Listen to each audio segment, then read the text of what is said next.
Ти наскоро ќе дознаеш една од најголемите тајни во историјата на светот. Тоа е тајна што има огромни последици врз секој човек што живее на оваа планета. Повеќето луѓе длабоко во себе чувствуваат дека нешто не е во ред со светската економија, но малкумина знаат што точно е тоа. Помина времето кога едно семејство можеше да преживее со една плата. Секој ден изгледа како работите да се надвор од контрола, но само еден од милион разбира зошто. Сега ќе го откриеш системот кој е одговорен за најголемиот дел од нееднаквоста во денешниот свет. Моќните не сакаат да го знаеш ова, бидејќи токму овој систем ги држи на врвот на финансиската пирамида веќе 100 години. Ако го научиш ова, ќе ти се промени животот. Затоа што ќе ги промениш изборите што ги правиш. А ако доволно луѓе го научат, ќе се промени светот. Затоа што ќе се промени системот. Ова е најголемата скриена тајна на парите. Никогаш во човечката историја толку многумина не биле ограбени од толку малкумина. И сето тоа се случува преку ова. Најголемата измама во историјата на човештвото. Велат дека парите не растат на дрвја. Но вистината е дека модерниот банкарски систем создава валута многу побрзо отколку што растат дрвјата. Повеќето луѓе немаат поим како се создава валутата. Економистите и банкарите го прават тоа да звучи толку комплексно што луѓето мислат дека не можат да го разберат. Но јас ќе го расклопам монетарниот систем до неговата суштина за да можеш да ја видиш измамата зад завесата и како те погодува лично. Секоја модерна држава создава валута на многу сличен начин. Но затоа што американскиот долар е главната светска валута, јас ќе го користам сад како пример. Се започнува кога некој политичар ќе каже: гласајте за мене и ќе се погрижам да има повеќе бесплатни работи од мојот против кандидат, но не постои бесплатен ручек. За да ги обезбедат тие бесплатни работи, политичарите гласаат државата да троши повеќе отколку што заработува, односно дефицитарно трошење. За да го покрие тој дефицит, Министерството позајмува со државна обврзница. Што е државна обврзница? Тоа е само разубавено јас ти должам. Тоа е убаво парче хартија со бројки, кое вели: позајми ми денес 1 трилион долари. И за 10 години ќе ти ги вратам плюс камата. Но важно е да се разбере, државните обврзници се нашиот национален долг. Овие јас ти должам треба да ги отплатиме вие и јас и нашите деца преку идни даноци. Значи, кога владата издава државна обврзница, таа краде богатство од иднината за да го потроши денес. Потоа, Министерството за финансии организира аукција и најголемите банки во светот доаѓаат да купат дел од националниот долг, за да заработат камата. Ке забележиш дека низ целиот процес, банките се тука, земајки дел на секој чекор. Ова не е случајно, потоа преку еден трик наречен операции на отворен пазар, банките продаваат дел од тие обврзници на Централната банка, со профит. А за да ги плати тие обврзници, Централната банка ја отвораат својата чековна книшка и пишуваат банкарски чекови. Од сметка што секогаш има 0 долари, нема ниту 1 цент таму. Цитат од Централната банка во Бостон. Кога ти или јас пишуваме чек, мора да имаме пари во сметката. Но кога Централната банка пишува чек, нема банкарски депозит на кој е повлечен тој чек. Кога Централната банка пишува чек, таа создава пари. Потоа Централната банка ги дава тие чекови на банките, и во тој момент валутата излегува во постоење. Банките ја земаат таа валута и купуваат уште државни обврзници на следната аукција. Но што е чек? Признание за долг кој вели: еве го мојот долг за готовина. Оди во банката и подигни ак. Сега, многу е важно да го разберете овој процес, затоа што подоцна ќе ви покажеме каков разорен ефект има врз вас. Министерството за финансии издава државни обврзници. Банките ги купуваат тие обврзници со валута. Централната банка потоа пишуваат чекови и им ги даваат на банките во замена за државните обврзници.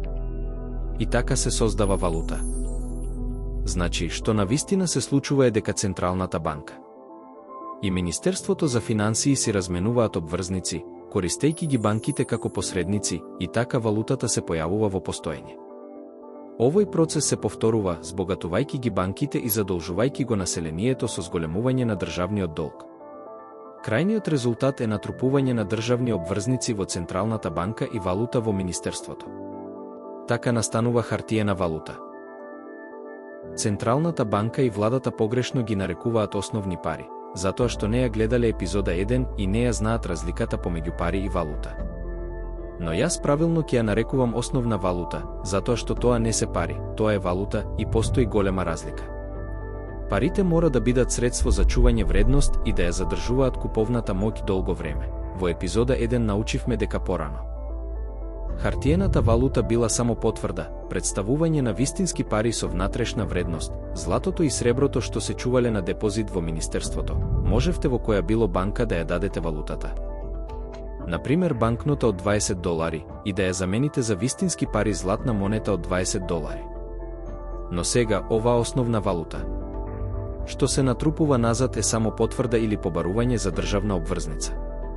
Значи тоа е само залиха на бројки. Министерството потоа ја депонира валутата во различните гранки на владата, а политичарите велат: "Еј, благодарам за тоа." И владата потоа троши со дефицит на јавни работи, социјални програми и војна.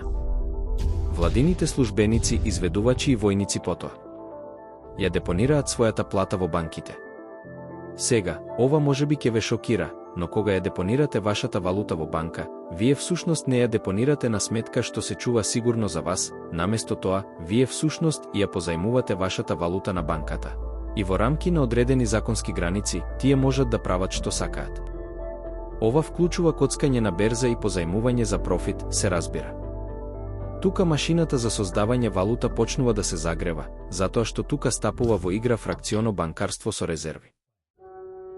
Фракционото банкарство е точно тоа што кажува: банките смеат да задржат само дел од вашите депозити и да го позајмат остатокот. Иако резервните стапки варираат, јас ќе користам 10% како пример. Ако депонирате $100, банката легално може да земе 90 и да ги позајми, без да ви каже. Банката мора да држи $10 како резерва, ако посакате да подигнете нешто. Овие резерви се нарекуваат готовина во трезор. Но зошто вашата банкарска сметка се уште покажува $100 ако банката земала 90? Затоа што банката оставила јас ти должам што сама го создала, наречен банкарски кредит.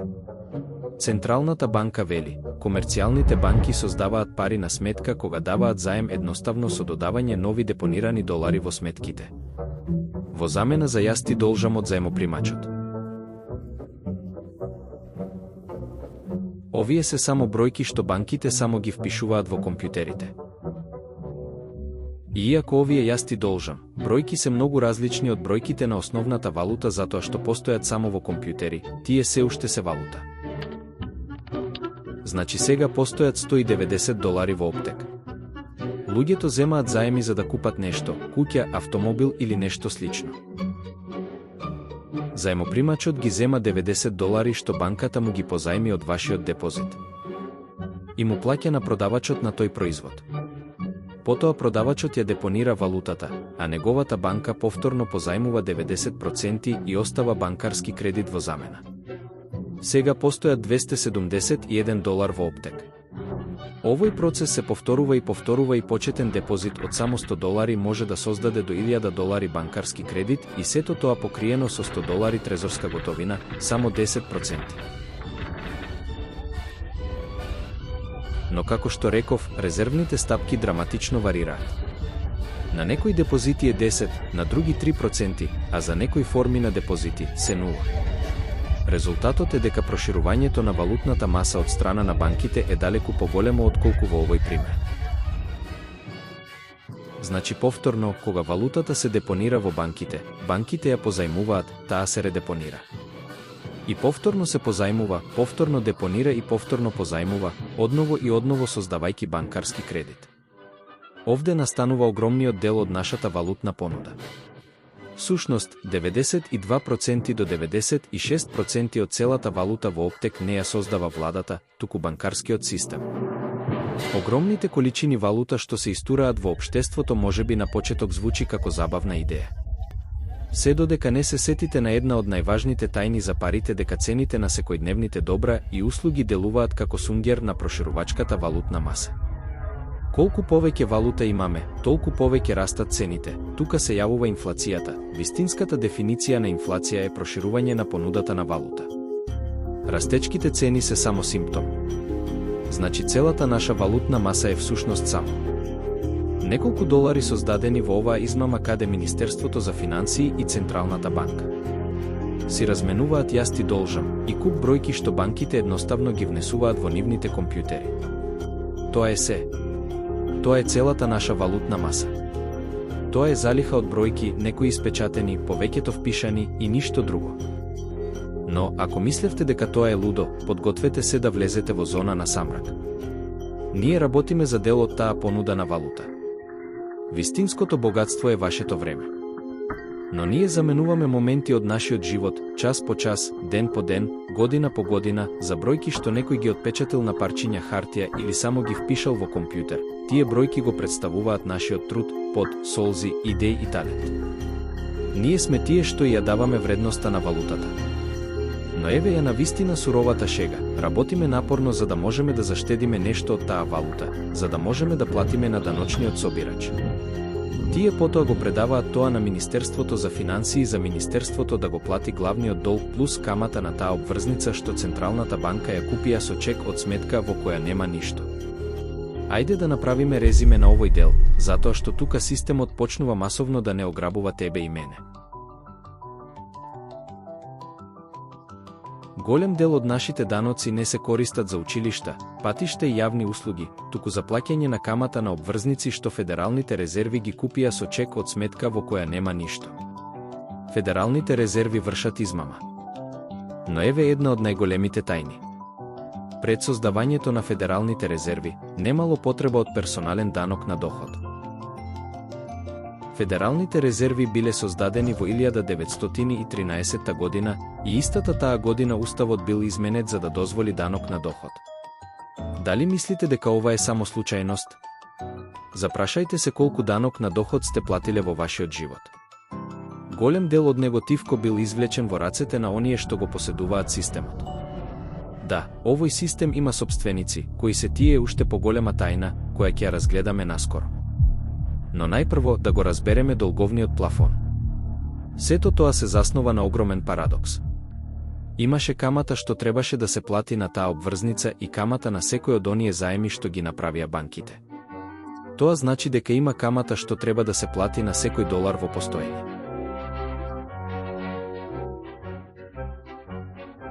Да ве прашам нешто, ако го позајмите првиот долар што постои, и тоа е единствениот долар на планетата, но ветивте дека ќе го вратите плюс уште $1 камата. Од каде ќе го земете вториот долар? Одговорот е дека мора да го позајмите и него во постоење и да ветите дека ќе го вратите со камата исто така. Така што сега постојат $2, но должите 4. И така натаму, и така натаму. Резултатот е дека никогаш нема доволно валута за да се плати долгот. Секогаш има повеќе долг во системот отколку валута за да се плати тој долг. Затоа целиот систем е невозможен, тој е конечен. Еден ден ќе дојде неговиот крај. Што би се случило ако владата престане да позајмува за дефицитарно трошење? Дали плаќањата на тие обврзници ќе престанат? Што ако граѓаните престанат да се задолжуваат? Дали вашите плаќања за куќа и автомобил ќе престанат? Не, секој месец има доспеан долг плюс камата на секој долар во постоење и тие плаќања не престануваат. Ако престанеме да позајмуваме, тогаш не се создава нова валута за да ја замени валутата што ја користиме за тие плаќања. Кога плаќате заем или данок за да се плати обврзница, делот од плаќањето што оди за главнината го гаси тој дел од долгот. Но долгот исто така ја гаси валутата. Валутата и долгот се како материја и антиматерија, кога ќе се сретнат, се уништуваат еден со друг. Ако ја отплатиме само главнината на сите заеми и обврзници, целата валутна маса би исчезнала. Значи ако не се задолжуваме подлабоко секоја година, погледнете што се случува. Целиот систем паѓа во дефлациски колапс под тежината на тие плаќања. Политичарите и коментаторите зборуваат за балансирање на буџетот од плаќање на долгот. Тие не разбираат дека тоа е дефлациско. Тоа е невозможно под нашиот сегашен монетарен систем без да се урне целата економија. Затоа секој разговор за долговен плафон ти е не само смешен, туку и заблуден. Затоа политичарите секогаш ќе го шутнуваат лимитот понатаму и ќе го креваат овој така наречен долговен плафон одново и одново. Се додека целиот систем конечно не се урне под сопствената тежина.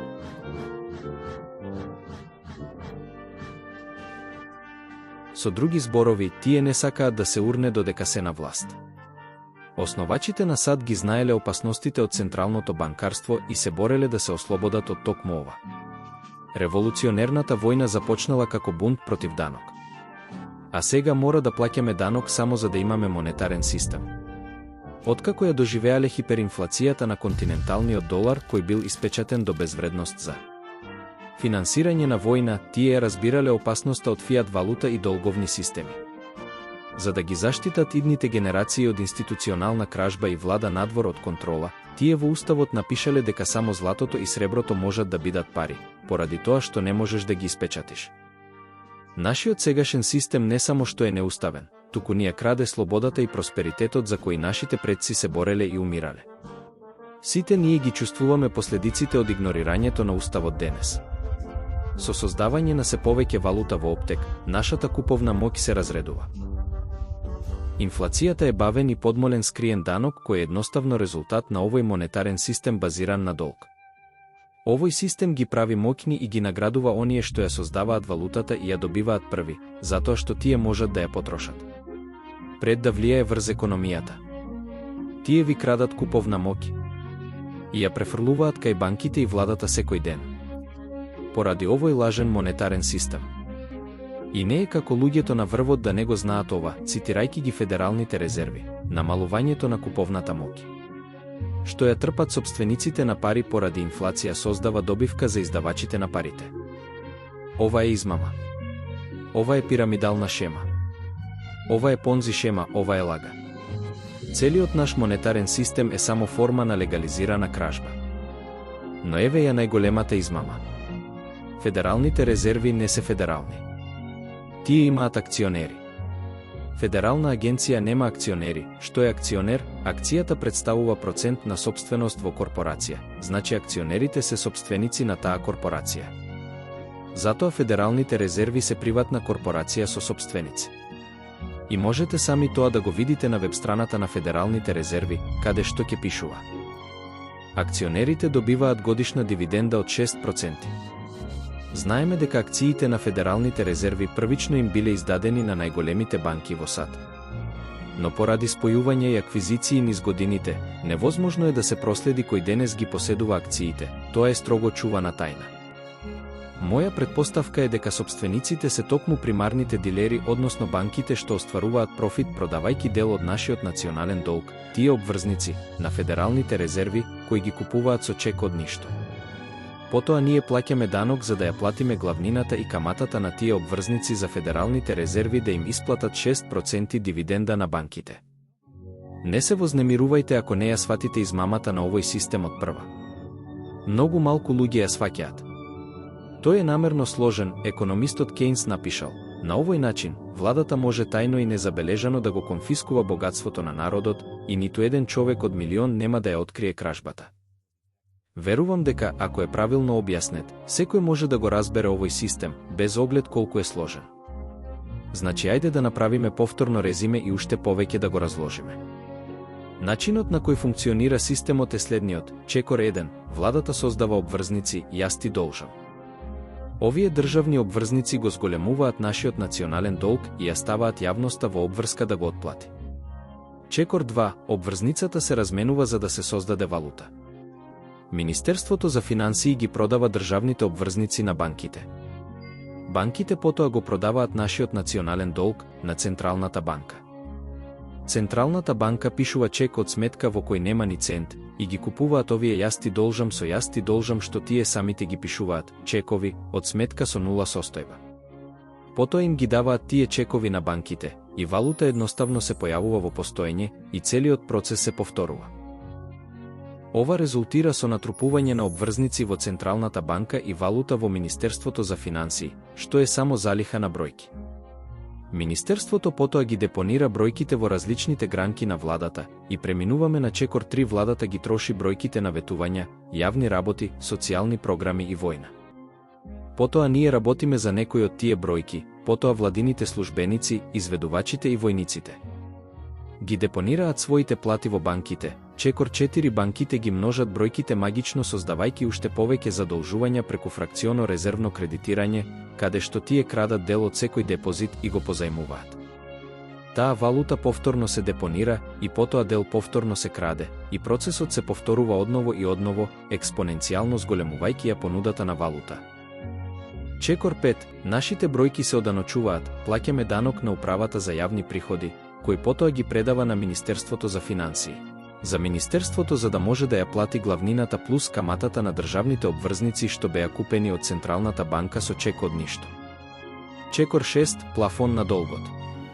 Системот е дизајниран да бара се поголеми нивоа на долг и на крај ќе се сруши под сопствената тежина затоа што политичарите секогаш ќе го одложуваат проблемот. Тие не сакаат да се урне системот додека се на функција. Чекор 7. Тајните сопственици си ја земаат својата заработка. Најголемите банки во светот ја поседуваат Централната банка. Тие банки прават профит продавајќи го нашиот национален долг на ФЕД, прават профит кога ФЕД им плаќа камата на резервите што ги држат и ФЕД им плаќа 6 дивиденда на нивното сопствеништво во ФЕД. Овој систем е суштински злобен. Тој го пренасочува богатството од работничката класа кон владата и банкарскиот сектор. Тој е причината за вештачките бумови и кризи во модерните економии и создава огромна разлика во богатството помеѓу богатите и работниците. И сето ова е возможно само затоа што повеќе не користиме вистински пари, туку валута. Но најлошо од се, тоа е форма на поробување. Обврзница е коренски збор на робство. Секогаш кога владата издава државна обврзница, тоа е ветување дека ние ќе плаќаме данок во иднина, никој не ве праша. Никој не ги прашува нашите деца дали сакаат да работат напорно во иднина за да платат за просперитетот што го уживаме сега. Џорџ Вашингтон еднаш му напиша на Џејмс Медисон: ниту една генерација нема право да создава долгови поголеми од оние што може да ги отплати во текот на својот живот, крадејќи го просперитетот од утрешнината. За да го потрошиме денес, ние се поробуваме себеси и идните генерации.